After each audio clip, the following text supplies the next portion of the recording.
রাসূলের দরবারে হাজিরি দেওয়া ব্যক্তিকে ক্ষমা করে দেওয়া হলো। দাওয়াত ইসলামীর প্রকাশনা প্রতিষ্ঠান মাকতাবাতুল মদিনা কর্তৃক প্রকাশিত 413 পৃষ্ঠা সংবলিত কিতাব উয়ুনুল হিকায়াত এর দ্বিতীয় খণ্ডের 308 পৃষ্ঠায় ইমাম আব্দুর রহমান বিন আলী জাওজি রহমতুল্লাহ তাআলা আলাইহি বলেন, হযরত সাইয়্যিদুনা মুহাম্মদ বিন হারব হিলালি রহমতুল্লাহ তাআলা আলাইহি বর্ণনা করেন, একবার আমি রাসূলের দরবারে উপস্থিত ছিলাম। এমন সময় এক গ্রাম্য আরব লোক আগমন করে হুজুরে আনোয়ার মাহবুবে রব্বে আকবর হুজুরপুর নূর সাল্লাল্লাহু তাআলা আলাইহি ওয়া আলিহি সাল্লামের মহান দরবারে এভাবে আবেদন করতে লাগলো, ইয়া রাসূলুল্লাহ সাল্লাল্লাহু তাআলা আলাইহি ওয়া আলিহি ওয়াসাল্লাম, আপনার ওপর যে সত্য কিতাবটি আল্লাহ তাআলা নাজিল করেছেন তাতে এই আয়াতটিও রয়েছে, সূরা নিসা আয়াত নং 64, যা কানজুল ইমান থেকে অনুবাদ। এবং যদি কখনো তারা নিজেদের আত্মার প্রতি জুলুম করে তখন হে মাহবুব, আপনার দরবারে যদি তারা হাজির হয় এবং আল্লাহ তাআলার নিকট ক্ষমা প্রার্থনা করে আর রাসূল তাদের পক্ষে সুপারিশ করেন, তবে অবশ্যই আল্লাহকে অত্যন্ত তওবা কবুলকারী ও দয়ালু হিসেবে পাবে।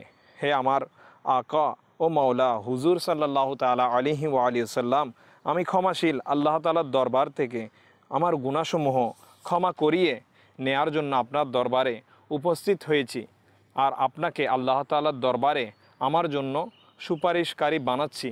এই কথাগুলো বলেই সে আশিকে রসুল কান্না করতে লাগলো এবং তার কণ্ঠে এই পঙ্ক্তিগুলো অব্যাহত ছিল, যার অনুবাদ অনেকটা এইরকম যে, এক, সে সেই সর্বশ্রেষ্ঠ সত্তা যার মোবারক শরীরকে এই জমিনে দাফন করা হয়েছে, তাই তার শ্রেষ্ঠত্ব ও পবিত্রতার প্রভাবে সারা ময়দান ও পর্বতগুলো সুবাসিত হয়ে গেছে।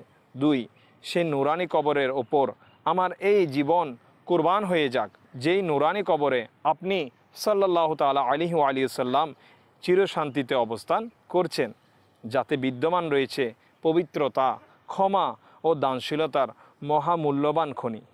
সেই আশিকে রসুলের অনেকক্ষণ ধরেই শেরগুলো বারবার পাঠ করছিল, অতঃপর নিজের গুনাহসমূহ ক্ষমা চাইতে চাইতে অশ্রুজল চোখে সেখান থেকে চলে গেল।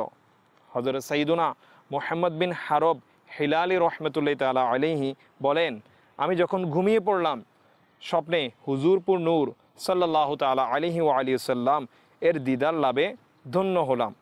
হুজুর সাল্লাল্লাহু তাআলা আলাইহি ওয়া আলিহি সাল্লাম আমাকে ইরশাদ করলেন, অর্থাৎ ওই আরবি গ্রাম্য লোকটির সাথে সাক্ষাৎ করে এবং তাকে সুসংবাদ দাও যে আমার সুপারিশের কারণে আল্লাহ তাআলা তাকে সকল গুনাহ ক্ষমা করে দিয়েছেন। আল্লাহ তাআলার রহমত তার উপর বর্ষিত হোক, তার সদকায় আমাদের ক্ষমা হোক। সল্লু আলাল হাবিব সাল্লাল্লাহু তাআলা আলা মুহাম্মদ সাল্লাল্লাহু তাআলা আলাইহি ওয়া আলিহি ওয়াসাল্লাম।